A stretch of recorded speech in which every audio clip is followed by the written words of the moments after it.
Ce message vous est présenté par l'Assemblée chrétienne Le Tabernacle. www.letabernacle.net. Une déclaration de Paul. Vous connaissez Paul? Shaoul, notre frère bien-aimé.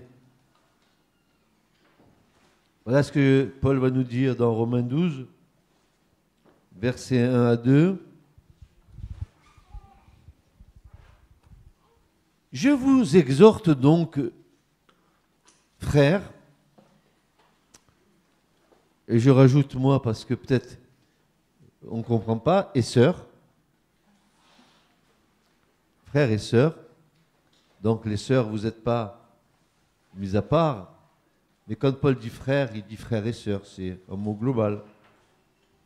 Je vous exhorte donc, frères, par les compassions de Dieu, à offrir vos corps en sacrifice vivant.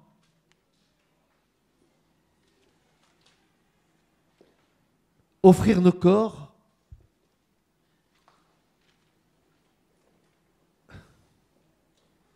en sacrifice vivant.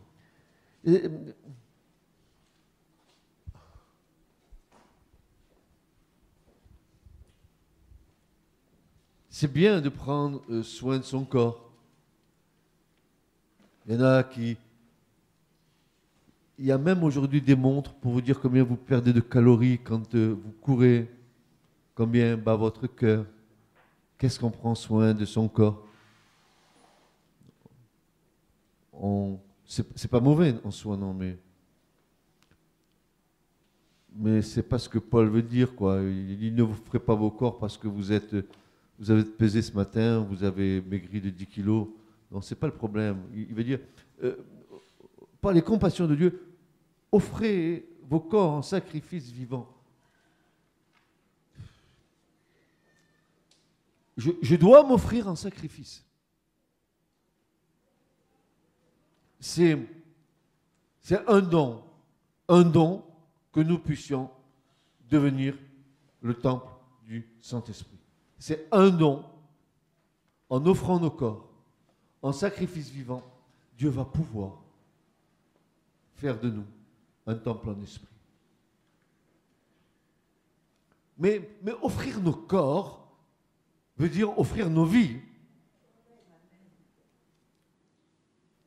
Offrir nos vies, c'est mettre sur l'autel toutes les choses qui empêcheraient nos corps de devenir le temple du Saint-Esprit. Ça veut dire pas de levain en nous, afin que la pâte ne monte pas. Pas de levain qui ferait que notre apparence puisse nous rendre un mauvais service. J'aime bien Paul. Paul, il ne fait pas de concessions. Et moi, ce que je veux ce matin, ne pas faire de concessions avec la parole de Dieu. J'ai envie de vous dire la vérité, et comme d'habitude d'ailleurs, mais ne grincez pas des dents si je vais aller un peu loin ce matin. Parce qu'au fond, il n'y a pas d'autre alternative pour nous que d'offrir nos corps en sacrifice vivant. C'est l'offrande de ma vie à Christ, sans rien retenir. Ça veut dire quoi, frère, ça?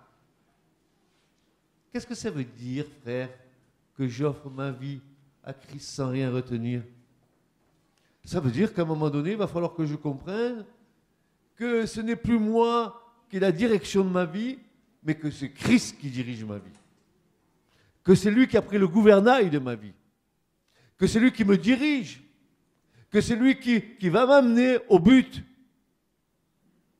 Et pour cela, j'ai besoin d'être rempli de son esprit, d'être un temple en esprit pour lui. On avait déjà vu sur une certaine prédication cette chose déjà, mais ce n'est pas mon propos ce matin, parce que l'apôtre Paul va nous dire que offrir nos corps en sacrifice vivant, c'est un service intelligent. Tiens, pourquoi il dit qu'on doit être intelligent, Paul? un service intelligent de notre part.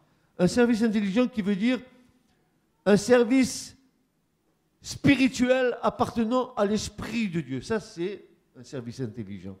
Un service spirituel appartenant à l'Esprit. Logikos, en grec, veut dire cela. Un service spirituel appartenant à l'Esprit, c'est un service intelligent de notre part. Ça veut dire que nous servons Dieu en esprit. Pas avec ma bonne volonté, pas avec mon acquis humain, avec mes capacités humaines. Parce que je vous rappelle ce matin, une fois de plus, mes frères et mes sœurs, que notre capacité ne vient pas de nous. Notre capacité vient de Dieu. C'est une capacité qui nous qualifie, une capacité qui va nous qualifier pour accomplir le plan de Dieu à notre égard.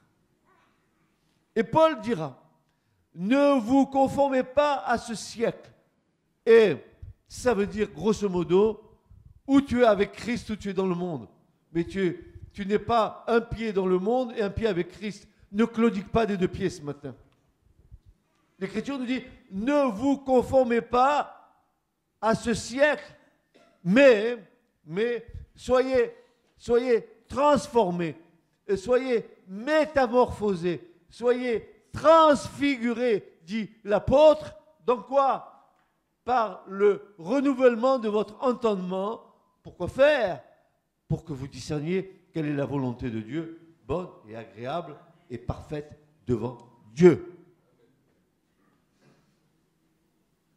Je pose la question ce matin, est-ce que vous avez offert vos corps en sacrifice vivant à Dieu? Est-ce que vous avez dit, je m'offre à toi Seigneur sans rien retenir? Si tu fais ça, tu gagnes tout. L'offrande que nous devons présenter, elle doit être sans levain et sans miel. Et ça me plaît, ça. Parce que le vin, c'est le symbole du péché, c'est le symbole de la chair. Et le miel, c'est tout ce qui accompagne la chair. C'est mielleux.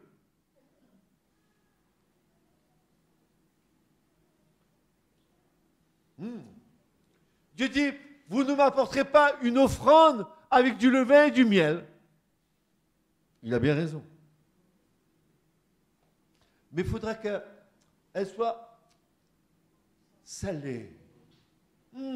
Le sel, ça donne du goût. Est-ce que quand tu dis être un enfant de Dieu chrétien, quand les gens te voient, est-ce qu'ils sentent en toi une certaine saveur? Est-ce qu'ils hument en toi la bonne odeur de Christ?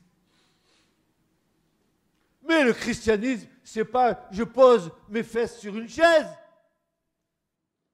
et dimanche après dimanche, je viens voir mon petit pasteur et mon culte préféré et chéri dans lequel je dors.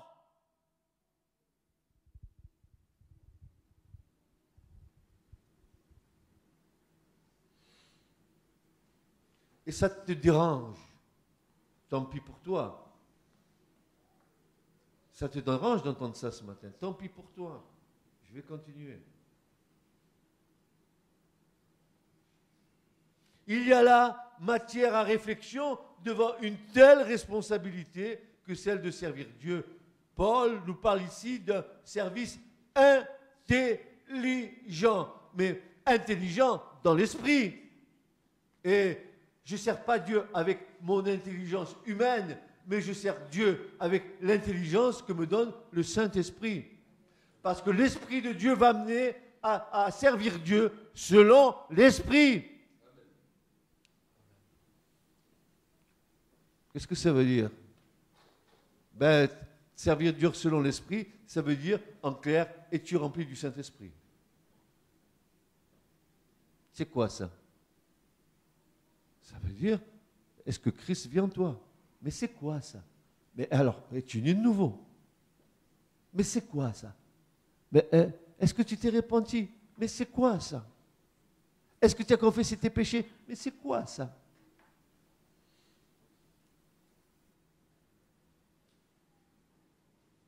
Ce que l'apôtre nous sous-entend, c'est que nous devons servir Dieu d'une manière spirituelle. Même si je suis dans la chair, en ce moment que je suis en train de vous prêcher, c'est dans l'esprit. Je suis dans l'esprit avec Dieu. Ce que je suis en train de vous dire, c'est des mots qui sortent de mon cœur par l'esprit de Dieu. C'est comme ça que je sers Dieu.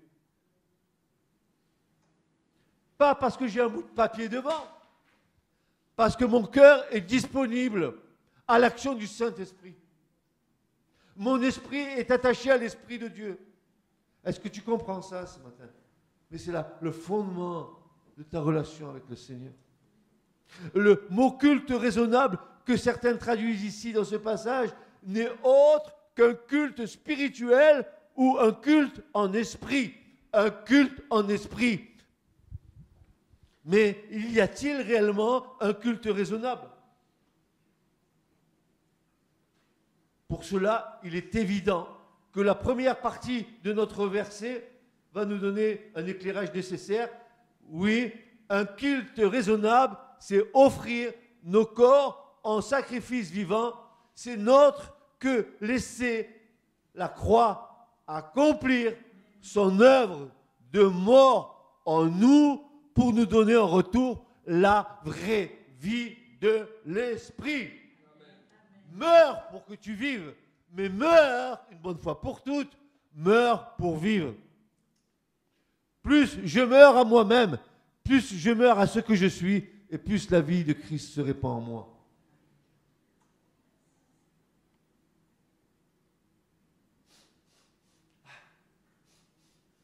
Quand tu sens ton époux, est-ce qu'ils sent la bonne odeur de Christ? Quand tu sens ton épouse, sent-elle la bonne odeur de Christ? Et assez de faire un cinéma évangélique.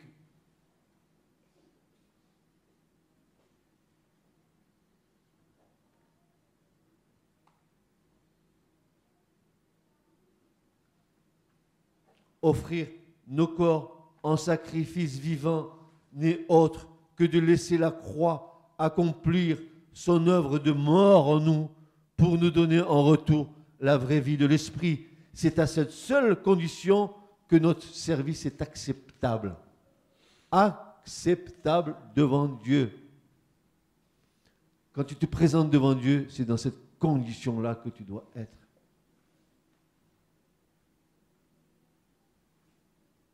Et Paul, le même Paul dira dans Romains chapitre 1 verset 9, il va dire ceci: car Dieu que je sers dans mon esprit, dans l'évangile de son Fils, m'est témoin que sans cesse je fais mention de vous. Car Dieu que je sers, et le mot en grec ici, dans le texte original, latreo, veut dire rendre un culte, adorer.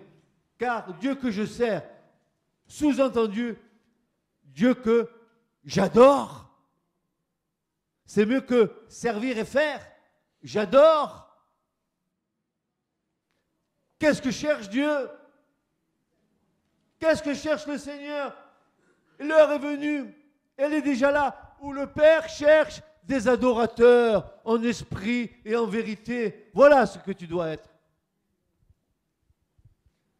Et c'est comme cela que tu rends un culte en esprit à ton Dieu, que tu sers Dieu quand tu adores Dieu.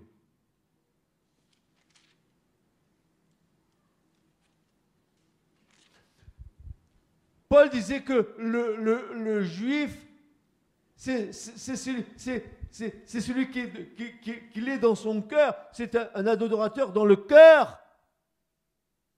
Est-ce que tu as ce cœur d'adorateur? Est-ce que ton cœur est tellement rempli de joie, de la présence du Seigneur en toi, tellement que tu sais que la présence du Seigneur est là et qu'elle te donne de la joie, que tu le sers en esprit? Ça veut dire que tu sois dans ta maison, que tu sois à l'église, que tu sois où que tu sois, alors la louange, l'adoration jaillit de toi, alors la prière spontanée monte vers Dieu, alors tu peux pleurer devant Dieu, tu peux chanter devant Dieu, tu peux crier devant Dieu. Tu es en esprit et Dieu est avec toi, c'est lui qui te conduit. Qu'est-ce que c'est que cette histoire? sonner les matines, ding ding dong. Qu'est-ce que c'est que cette histoire de venir rendre un culte à Dieu et de bâiller sur sa chaise? Qu'est-ce que c'est que cette histoire? Mais qu'est-ce que c'est que cette histoire de se présenter devant Dieu alors que Dieu demande ce que je veux, mon fils, plus que tout, c'est ton cœur, ton cœur, ton cœur, ton cœur, ton cœur. Ce dont il est question ici, c'est que la chair ne prenne aucune place dans ce service. Offrir nos corps en sacrifice, c'est accepter d'abandonner, écoutez bien, c'est accepter d'abandonner toute prétention humaine et dans l'humilité de l'amour de Dieu répandu dans nos cœurs, servir Dieu par et dans l'amour. Servir Dieu par et dans l'amour. Servir Dieu par et dans l'amour. Pas servir Dieu parce que j'ai une place dans l'église, pas servir Dieu parce que j'ai une intention dans l'église, pas servir Dieu parce que Dieu fait les choses, pas toi. Et tu le sais bien que chaque fois tu as voulu lui faire les choses à la place de Dieu, ça a été un fiasco. Pointé, pointé, pointé, pointé, pointé, pointé, pointé, pointé.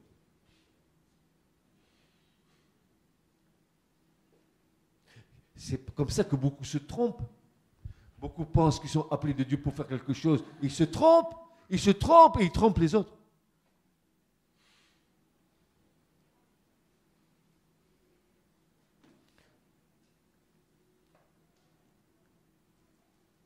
Servir Dieu par et dans l'amour, c'est se laisser conduire par le Saint-Esprit pour accomplir toute bonne œuvre. Toute bonne œuvre. Alors maintenant, voyons les étapes nécessaires, frères et sœurs, parce que ce matin, il faut que nous soyons clairs, vous et moi. Parce que j'espère qu'ici, qu'il y a des enfants de Dieu. Enfin, j'espère. C'est le Seigneur qui a le regard et qui sait dans les cœurs. Hein? Peut-être qu'en ce moment, le Seigneur est en train de voir qu'il y a dans les cœurs des gens qui disent « Mais il est tombé sur la tête, ce pasteur. » D'autres qui disent « Oh là là, que c'est bien ce qu'il dit. » Et vous voyez, parce que le Seigneur, il voit tout ça. Je sonde les cœurs et les reins. Vous pouvez ne pas m'aimer. Vous pouvez grincer des dents à mon égard. Mais moi, je vais vous dire la vérité. Et je m'en fous pas mal de ce que vous pensez de moi. Je m'en fous complètement. Ce que je veux être agréable à mon Dieu. Après le reste, je m'en fous. Je ne veux pas vous être agréable à vous. Hein. Moi, je vous aime bien, mais d'abord mon Seigneur. Alors, c'est passé par cette étape nécessaire d'abord, viens avec moi, venez avec moi à Gilgal. On va faire un tour, vous et moi, là-bas. Vous voulez venir avec moi à Gilgal? Oui, qu'est-ce que c'est que Gilgal encore? Qu'est-ce qui sort, ce pasteur? Il est fou. Oui, Gilgal, c'est un lieu sympa. Vous allez voir comme c'est sympathique à Gilgal. C'est-à-dire, c'est là où Israël a roulé son opprobre dans l'alliance de la circoncision du cœur. Qu'est-ce que ça veut dire ça? Oui, tu dois aller à Gilgal pour servir Dieu en esprit. Et oui, il va falloir que Dieu roule ton opprobre. Tu n'as pas honte de toi des fois, parfois? Il faut que Dieu roule ton opprobre. Il va falloir que tu fasses avec lui une alliance de circoncision du cœur. Tu vas voir comment que c'est fort, ça. Tu vas voir comment que c'est fort. C'est-à-dire faire une solide alliance avec Dieu par la circoncision du cœur, c'est, écoutez bien, c'est enlever toute impureté, toute souillure de notre esprit, ou bien dompter nos passions déréglées, car c'est cela qui bouche et cuirasse nos cœurs. Vous vous rappelez ce que ça me vient à l'esprit, ce que l'auteur de l'Épître aux Hébreux va dire. Il va dire, aujourd'hui, si vous entendez sa voix, n'endurcissez pas vos cœurs, n'est-ce pas? Et quand il dit ça, l'auteur de l'Épître aux Hébreux, le verbe endurcir qui est là, en grec sklérouno, c'est le même mot qui est à la base de la sclérose. La sclérose en plaques. Vous savez, la sclérose en plaques, tu peux mettre des aiguilles là et tu ne sens plus rien, c'est mort. Eh bien, il y a des cœurs qui sont comme ça. Imperméables. Et ils se disent enfants de Dieu. Il n'y a plus rien qui pénètre dans les cœurs. La cuirasse de la religion, c'est faite. Ensuite, c'est être mis au bénéfice de la Pâque en recevant par la foi l'aspersion du sang de Jésus.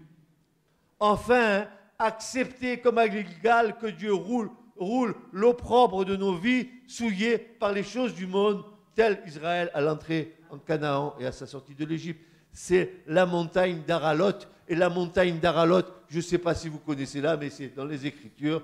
Vous devriez être un peu plus curieux de ce que vous lisez. La montagne d'Aralot, c'est ce qu'on appelle la montagne des prépuces. C'est comme un souvenir, car tout Israël qui est né dans le désert, tout Israël a été circoncis là. Ça a dû faire une montagne de prépuces comme un mémorial. Et vous avez vu, quand on circoncis un prépuce, ça empêche à l'homme d'avoir des impuretés dans son sexe. Et souvent, ces impuretés sont cause de cancer chez la femme. Parce que l'homme n'est pas propre. Il transmet les choses. Alors, circoncire. Quitter ce prépuce, c'est donner l'occasion, n'est-ce pas, d'avoir un cœur pur.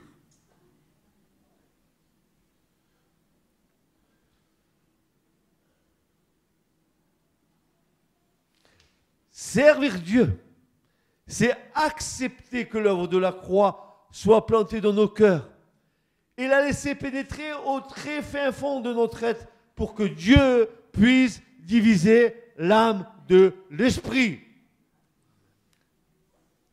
Il est nécessaire que notre âme ne domine pas notre esprit. Il est nécessaire par contre que l'esprit qui est en nous et qui vit en nous, notre esprit régénéré par l'Esprit de Dieu, domine sur notre âme, siège de tous nos sentiments. Notre âme qui nous joue des détours. Oh, mais Dieu est amour, frère. Dieu est amour, frère. Dieu pardonne, frère. Dieu pardonne. Ça c'est le sentiment. Mais ce qu'on oublie de dire, c'est que si Dieu est amour, Dieu est juste aussi. Amen. Vous l'oubliez souvent, ça, hein? Vous oubliez que la croix a été plantée à Golgotha. Et chaque fois qu'un chrétien dit ça, chaque fois qu'un enfant de Dieu dit ça, dans une espèce de sentimentalisme, il est en train d'amoindrir l'œuvre de la croix. Parce que c'est à la croix qu'a eu la manifestation du grand amour de Dieu. Bah, mes amis, c'est là. Christ, crucifié entre ciel et terre. C'est la démonstration d'amour de Dieu pour nous. Dieu a donné son Fils pour nous. C'est un don d'amour que personne n'a fait.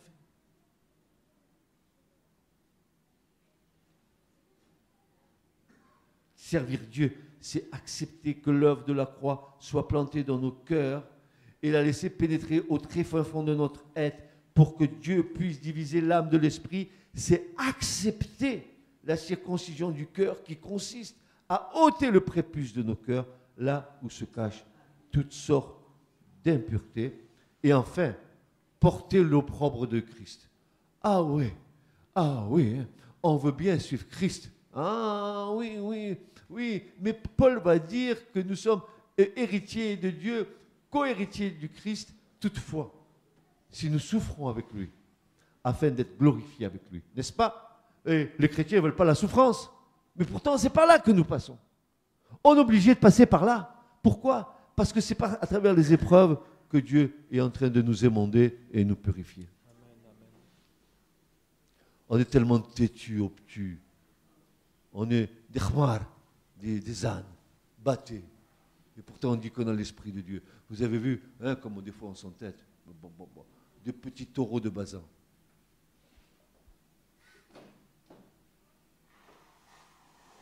Deutéronome 10,16. Circoncisez donc votre cœur et ne roidissez plus votre cou.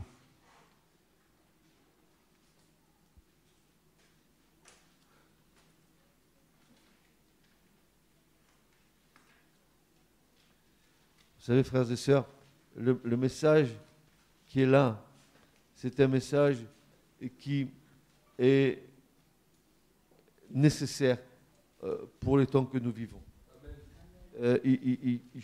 Si je presse ce message, parce que j'ai une ligne, et vous la connaissez. Cette ligne, vous la connaissez bien mieux que moi. C'est que nous devons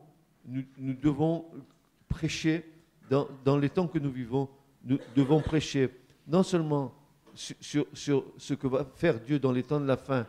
Et ça, c'est une partie des événements qui sont en train de se passer. Mais de l'autre côté, il y a cette préparation de l'épouse qui va aller à la rencontre de son époux. Et tu n'y échappes pas. Parce que si tu veux être enlevé avec le Seigneur, il va falloir que tu sois une vierge sage avec une lampe remplie d'huile. Matthieu 25.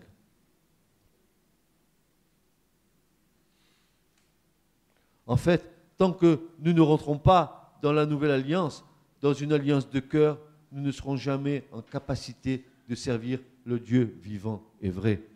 Car notre capacité vient de Dieu selon sa juste mesure. Notre équipement spirituel vient de lui par le Saint-Esprit. Et c'est ce que dit l'Écriture. Dieu rend en témoignage avec eux par des signes et des prodiges et par divers miracles et distributions de l'Esprit Saint selon sa propre volonté. Tout vient de lui et par lui. Maintenant, nous étions à Gilgal. Et de Gilgal, nous devons aller à Bethel. Beit El, la maison de Dieu. Qui s'appelait avant Luz. Parce que Jacob, c'est là où il a eu le songe. Hein? L'échelle qui descendait du ciel vers le bas, mon Dieu Seigneur. Si vous saviez, mes frères et sœurs, ce que cela représente. Oh, le troisième temple spirituel qui va descendre des cieux. C'est la liaison entre le ciel et la terre. Oh, Seigneur, c'est trop fort ça. Mais voilà, le Seigneur, il fait des choses. Dieu a parlé, il a parlé à nos pères par les prophètes. Est-ce que vous avez lu les prophètes?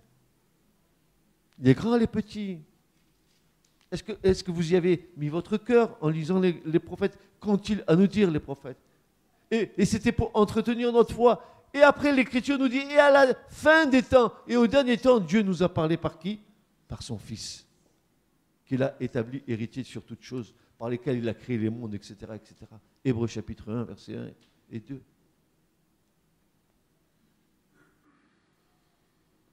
Oui, nous devons aller à Bethel, à la maison de Dieu, c'est-à-dire nous devons entrer dans le corps de Christ, prendre notre place dans la famille de Dieu. C'est la maison de Dieu, c'est l'assemblée, c'est l'église, ce que vous voulez, c'est le rassemblement.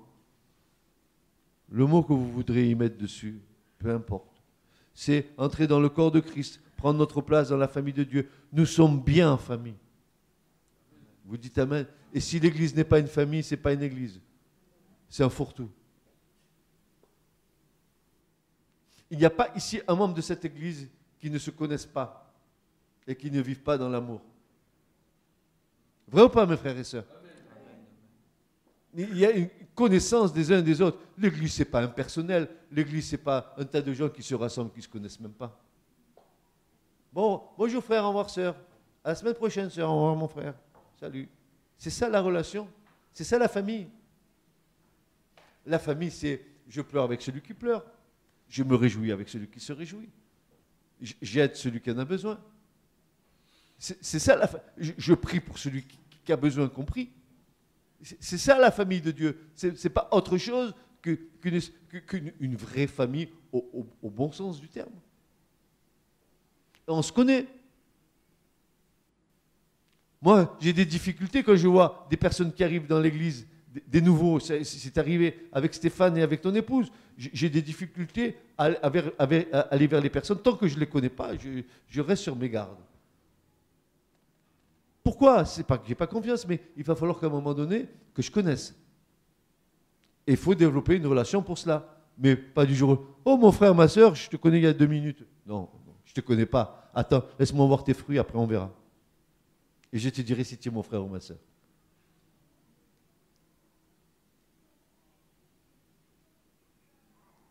Non. Il ne faut pas se laisser prendre comme ça. C'est pour ça que l'Église, elle est dans cet état pitoyable. Non, il est dit ici que nous sommes bien en famille. Nous vivons d'excellentes choses en famille quand la base de l'assemblée est fondée sur l'amour. Mais un jour vient où Dieu nous appelle à sortir de notre cocon familial notre cocon ecclésial pour aller à Jéricho. Et Jéricho, c'est le monde. Mais qu'est-ce qu'on est bien dans l'église? Il y a le chauffage et tout. Il y a mes frères, il y a mes soeurs. Surtout, je ne bouge plus de là. Mais attends, il y a Jéricho. Ils sont tous dehors, ceux qui sont à sauver. Si tu ne vas pas sauver dans l'église. À moins que le Seigneur nous envoie un wagon ici.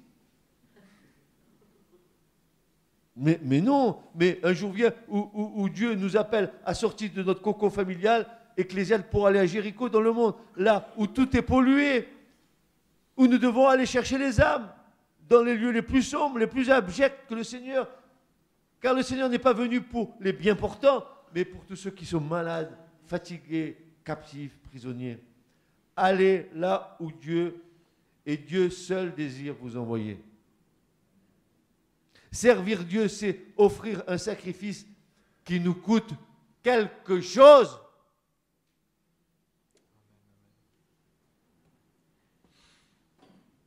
Écoutez bien. C'est dans le livre des Chroniques. 1 Chronique 21-24, c'est David.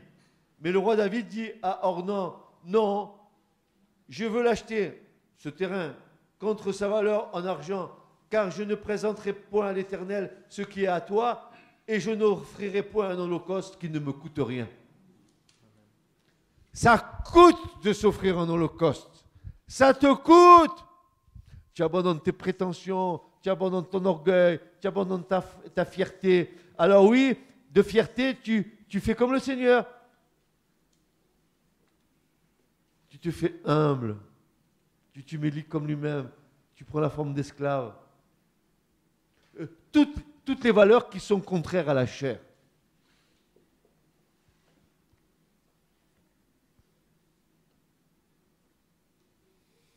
Et cela souvent nous coûte cher, car c'est un combat à mort contre la chair. Servir Dieu, écoutez bien, servir Dieu, c'est accepter, répétez-le après moi, c'est accepter. C'est accepter. Pourquoi vous ne me dites pas, qu'est-ce que tu veux dire après, frère? Comme ça, je vais vous contrôler avant. Vous avez vu? Je vais vous faire gober quelque chose que vous allez peut-être regretter. Alors, on continue. Servir Dieu, c'est accepter. Continuez. Ah. Alors, toi, tu te lèves. Lève-toi. Accepter. Servir Dieu, c'est accepter, et tu le marques, de tout perdre pour tout gagner. Tu le mets en gros. Tu as voulu jouer à la maline.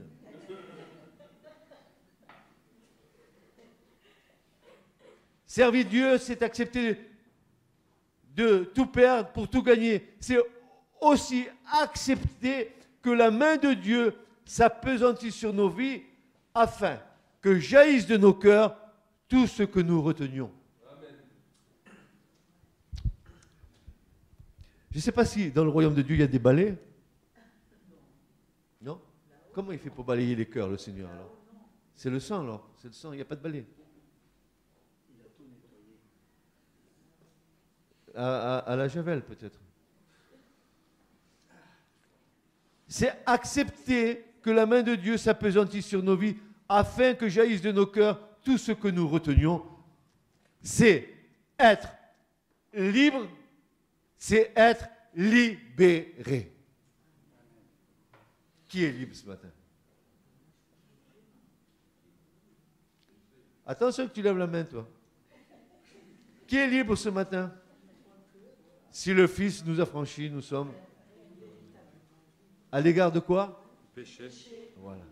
Je ne suis pas libre pour faire la bringue. Hein. Je suis libre à l'égard du péché. Attention, ce n'est pas pareil. Ne vous trompez pas de direction. Servir Dieu, c'est accepter que si quelqu'un parmi nous désire être le premier, qu'il soit le serviteur de tous. Amen. Tout ça, c'est offrir nos corps en sacrifice vivant. Vous avez bien compris ce que ça veut dire que servir Dieu en esprit. Ça veut dire, c'est pas dans la chair. Ça veut dire en esprit, n'est-ce pas? Qu'il soit le serviteur de tous, c'est prendre le chemin de l'humilité, c'est prendre le chemin de l'abnégation, c'est prendre le chemin de l'effacement, c'est prendre le chemin de la soumission. C'est prendre comme modèle infiniment précieux le Christ. Et voici ce que Paul dit aux Philippiens dans son chapitre 2, versets 5 à 8. Il dit « Qu'il y ait donc en vous cette pensée qui était aussi dans le Christ Jésus, lequel, étant en forme de Dieu, n'a pas regardé comme un objet à ravir d'être égal à Dieu, mais s'est anéanti lui-même. Prenant la forme d'esclave, étant fait à la ressemblance des hommes, et étant trouvé en figure comme un homme, il s'est abaissé lui-même, étant devenu obéissant jusqu'à la mort et à la mort de la croix. »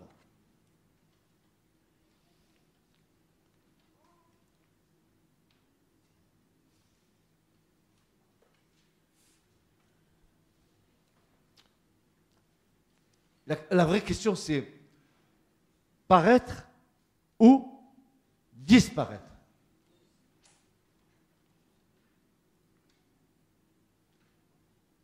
Servir Dieu, c'est où tu veux et quand tu veux, ô mon Seigneur. C'est laisser le Saint-Esprit nous conduire là où le vent de l'Esprit nous pousse à accomplir les œuvres que Dieu et Dieu seul a préparées d'avance pour nous. Attention, hein, et, beaucoup disent on va faire des choses pour Dieu. Et quand on a fait la chose pour Dieu, on dit Seigneur, bénis ce que je viens de faire. Ben, tu as tout faux. Parce que tu as fait tout à l'envers. Avant de faire l'œuvre pour Dieu, commence à demander à Dieu s'il est d'accord avec l'œuvre que tu vas faire. Amen. Tu vas perdre ton temps si tu fais l'inverse. Tu vas gaspiller de ton énergie, peut-être tu vas gaspiller de ton argent, peut-être tu risques de tout perdre au bout. Parce que quoi? Parce que tu as fait ton œuvre avec ta propre volonté, tes propres capacités, et tu as demandé à Dieu de bénir ce que tu viens de faire. Alors que Dieu te dit non, avant de faire une œuvre pour moi, laisse-moi que je te conduise moi dans l'œuvre. C'est plus sage, n'est-ce pas? Ah ben oui. Au moins au bout, tu auras du succès. Tu n'auras pas ton compte en banque qui va baisser d'un coup. En pensant avoir fait une bonne œuvre. N'est-ce pas? Servir Dieu, c'est abandonner ces points de repère qui ont été posés par la chair et accepter que Dieu détrône le moi de mon propre cœur. Vous me supportez? J'enterre personne ce matin.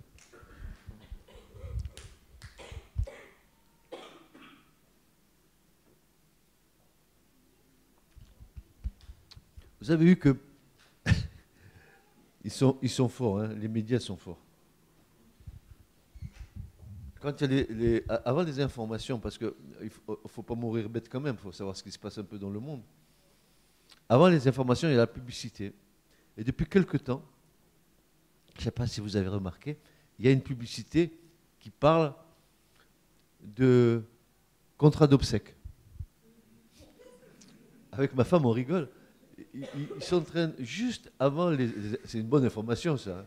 Si tu veux mourir peinard, laisse-nous, on s'occupe de tout. Toi, meurs, et nous, on s'occupe du reste. Vous n'avez pas vu ça? Si. Il y a même des petites colombes et tout ça, te donne envie de mourir.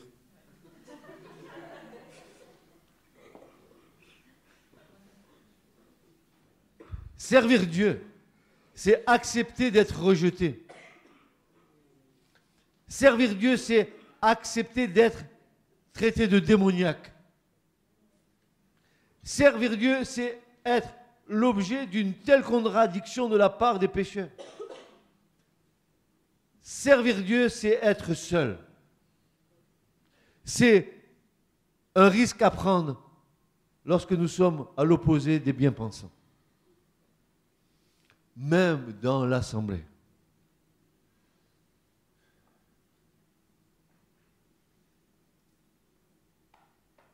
Mais sommes-nous vraiment seuls? La solitude peut exister quant à l'environnement, mais comme Jésus le disait avec beaucoup d'à-propos, et celui qui m'a envoyé est avec moi, il ne m'a pas laissé seul parce que moi, je fais toujours les choses qui lui plaisent. Si tu fais toujours les choses qui plaisent à Dieu, tu n'es jamais seul. Et je disais à mon frère, il y a 2 jours, je lui dis, il ne dort ni ne sommeille celui qui garde Israël. T'inquiète pas mon frère, il ne dort ni ne sommeille celui qui garde Julien, qui garde Francis, qui garde Serge, qui garde Philippe, qui garde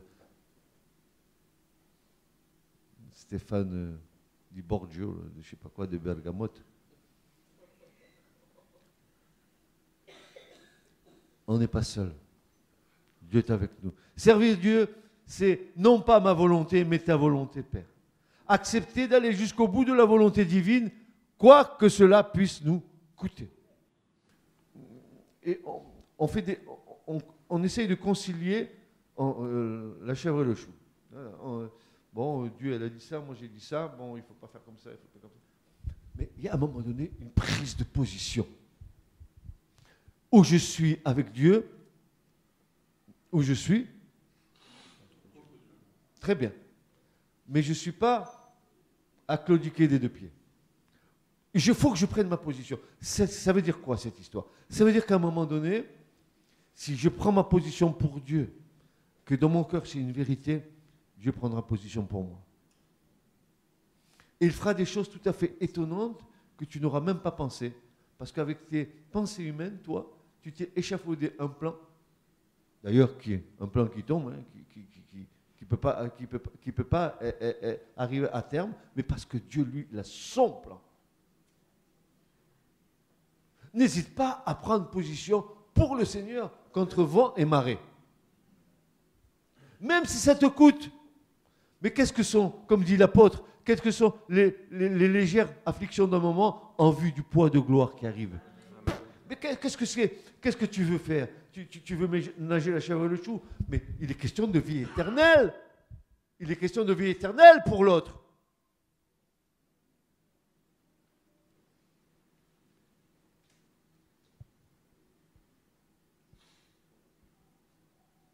Non pas ma volonté, mais la tienne. Le combat est alors acharné, car la chair ne reçoit pas les choses profondes de Dieu. Et c'est justement à ce moment-là que nous avons tous besoin de la révélation.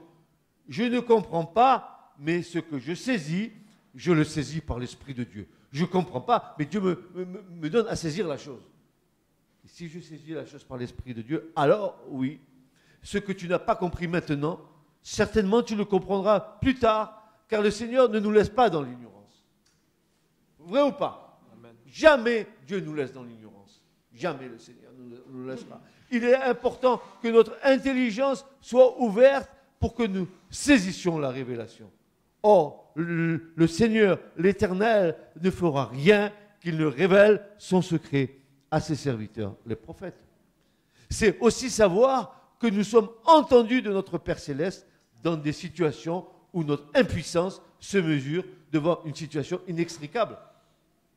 Je suis impuissant dans cette situation, mais je me plie sur le rocher de la parole et je dis, je puis tout par celui qui me fortifie.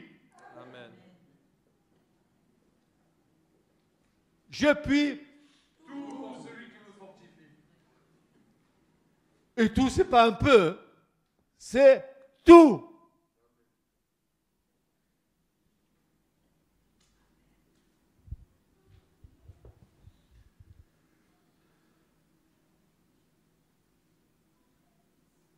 Servir Dieu ne se fait pas au travers de mes propres pensées, avec mes propres capacités, ni même avec ma propre spiritualité. Car être spirituel n'est pas un gage ou un certificat de notre appartenance à Dieu. Être spirituel, c'est harmoniser nos paroles avec nos actes sous le regard attentif du Saint-Esprit.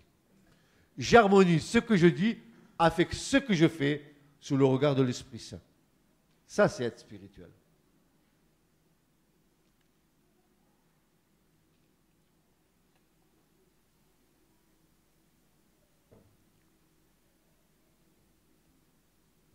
Nos paroles ne servent de rien si elles ne sont pas suivies d'actes concrets.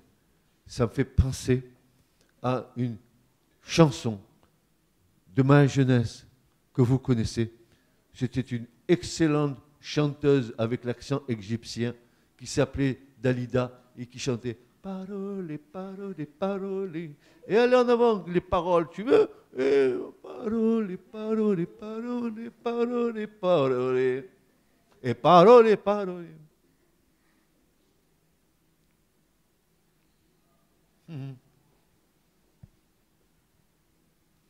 Nos paroles ne servent de rien si elles ne sont pas suivies d'actes concrets. Enfin, servir Dieu, c'est se dépouiller de toutes nos ressources naturelles, de nos ambitions même spirituelles, de notre orgueil, de nos projets, de notre vanité, de notre autosuffisance pour aboutir à un état d'abnégation et de soumission au Saint-Esprit, car celui ou celle qui voudra s'élever sera abaissé, vice et versa. Qu'est-ce que tu crois que Est-ce que vous croyez que Dieu parle en vain? J'ai bien peur que nous ne prenions pas Dieu au sérieux.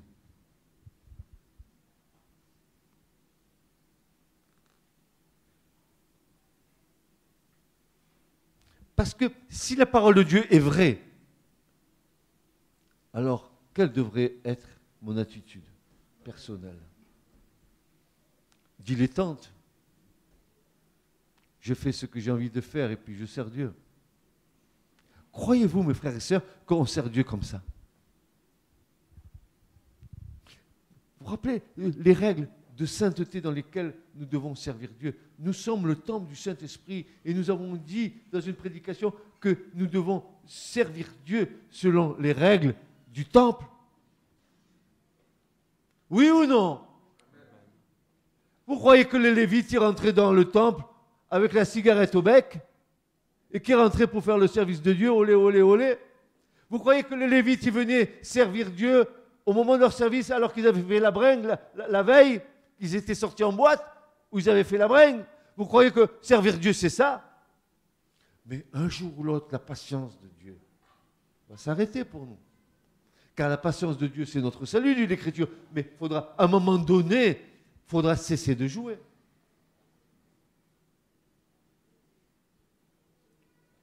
Ou c'est l'Éternel qui est Dieu, ou c'est Baal. Mais ne claudiquez pas des deux pieds. Arrêtez de claudiquer des deux pieds, de jouer à la balançoire. Mais arrêtez. Vous ne savez pas à quoi vous vous exposez. Et vous croyez parce que Dieu ne fait rien qu'il vous a oublié. Mais tous vos actes, tous vos faits, toutes vos paroles sont recueillies. Est-ce que tu le sais ça, mon frère, ma soeur? Et tu crois que parce que tu n'es pas dans l'église ici, que Dieu n'est pas avec toi quand tu sors d'ici? Tu crois que Dieu n'est pas avec toi dans ta maison? Tu crois que Dieu n'est pas avec toi dans les rencontres avec les personnes que tu rencontres? Tu crois que Dieu ne te voit pas? Tu crois qu'il n'y a pas un ange qui te suit tous les jours? Les anges ne sont-ils pas des esprits administrateurs en faveur de ceux qui vont hériter du salut? Hébreux chapitre 2, tu as ton ange, il est avec toi tout le temps. Il te voit, il voit quand tu fais tes bêtises. Il voit les intentions et les pensées de ton cœur.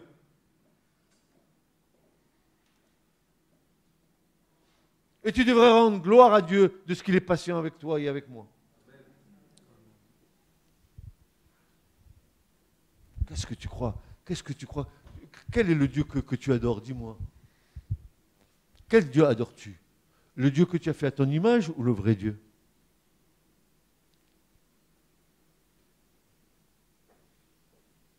Et voici pour conclure ce que Paul dira aux Philippiens. Il va dire ceci. Philippiens 2, verset... je vais vous lire tout le passage. Il y a 16 versets, je vais vous les lire. Si donc il y a quelque consolation dans le Christ, si quelque soulagement d'amour, si quelque communion de l'esprit, si quelque tendresse et quelque compassion, rendez ma joie accomplie en ceci, que vous ayez une même pensée. Vous avez vu, toujours, Paul revient sur la base, ayant un même amour. un même amour. Ayant un même amour. Étant d'un même sentiment. Pensant à une seule et même chose.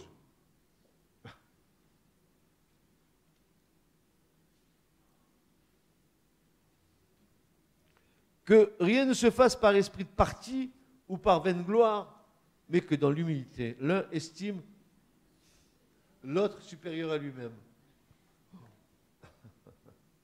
Chacun ne regardant pas à ce qui est à lui, mais chacun aussi à ce qui est aux autres.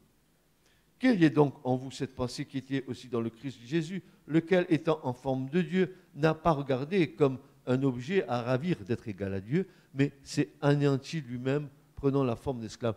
Ben, frères et sœurs, quand même, n'est-il pas le Créateur? Franchement, le Christ n'est-il pas, celui par lequel les mondes ont été créés? Si tel est le Christ, alors qui est ce Christ? Mais qui est ce Dieu que nous adorons? Le connais-tu? La crainte de l'Éternel, c'est le commencement de la sagesse, dit l'Écriture. Tu devrais craindre Dieu dans ton cœur. S'il est ce Dieu qui a tout créé, mais alors qui est-il? Et tu peux avoir une relation avec lui comme avec un copain? Je ne crois pas, n'est-ce pas? Lui veut avoir une relation, mais selon les valeurs du royaume.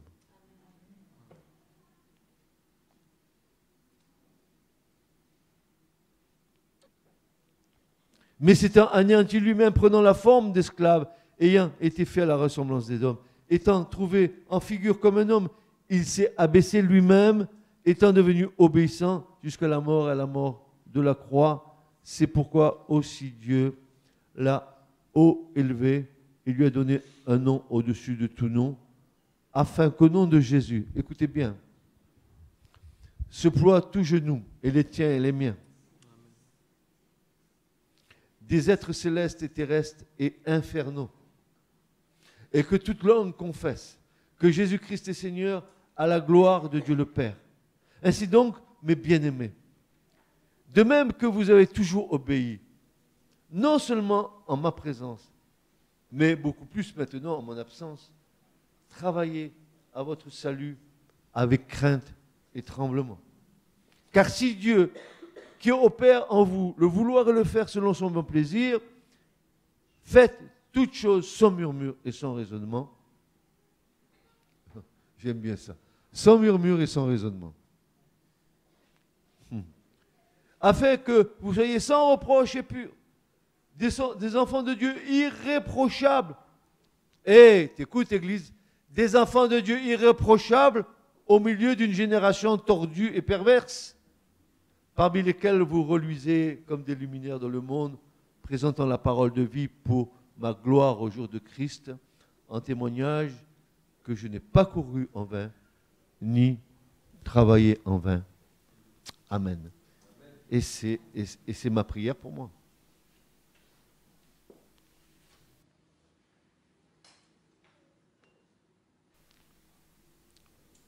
Servir Dieu en esprit, c'est un culte raisonnable de notre part, un culte intelligent,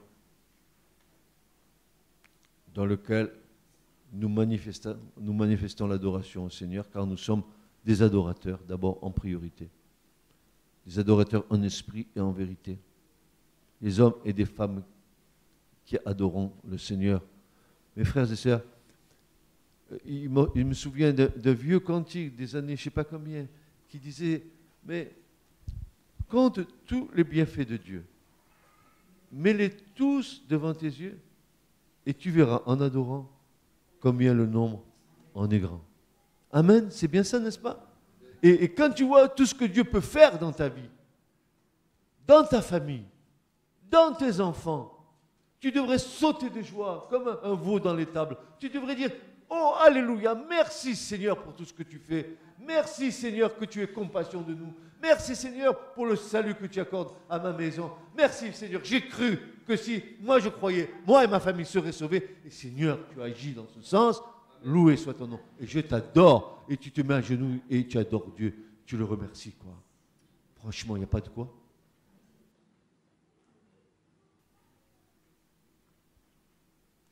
Je te dis, être croyant, c'est pas poser tes fesses sur une chaise dans une église. Être croyant, c'est d'avoir une relation vivante avec ton Seigneur. Une communion d'intimité avec lui. Un cœur à cœur avec lui, dans lequel Dieu t'attend. Il te donne un rendez-vous divin. Viens, rentre dans ta chambre. Ferme la porte de ta chambre. Et là, dans le secret, ensemble. Viens, parlons. Parlons ensemble. Amen. Amen. Servez Dieu en esprit, mes frères et sœurs. Ne vous laissez pas avoir. Même si tu as une intention de service dans l'église locale, d'abord, que ce soit Dieu qui te conduise à la place où tu dois être. Pas à la place où tu veux être. À la place où Dieu veut te placer. Parce que l'Écriture nous dit, par la bouche de l'apôtre Paul, que c'est Dieu qui place chaque membre dans le corps à sa place comme Dieu le veut. Et tu n'es utile que dans le corps, dans l'église locale, là où tu as ta place pour faire l'œuvre à laquelle Dieu t'appelle. Tu n'es pas utile en dehors du corps. En dehors du corps, tu deviens un membre inutile. Tu n'es pas rattaché au corps. Et si tu n'es pas rattaché au corps, tu vas perdre la vie. Parce que ta vie est tirée du corps. Et le corps, lui, il est dirigé par la tête. Et la tête, c'est qui? C'est Christ. Que Dieu vous bénisse. Ce message vous a été présenté par l'Assemblée chrétienne Le Tabernacle. www.letabernacle.net